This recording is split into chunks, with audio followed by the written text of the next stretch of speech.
بسم اللہ الرحمن الرحیم۔ السلام علیکم۔ محمد انصر عرب جمبنیز کی طرف سے ایک تازہ ترین خبر کے ساتھ حاضر ہے۔ سعودی عرب میں عمرہ زائرین کے لیے کھانے کی تیاری میں احتیاطی تدابیر۔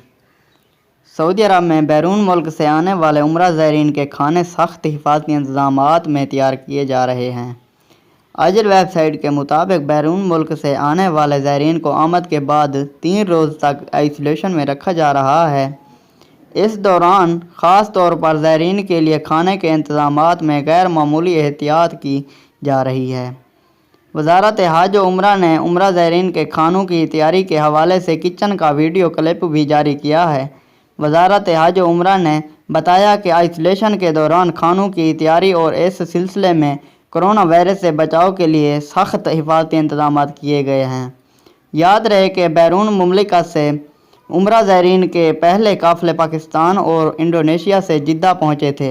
3 دن آئسولیشن میں گزارنے کے بعد انہوں نے عمرے کی سعادت حاصل کی ہے۔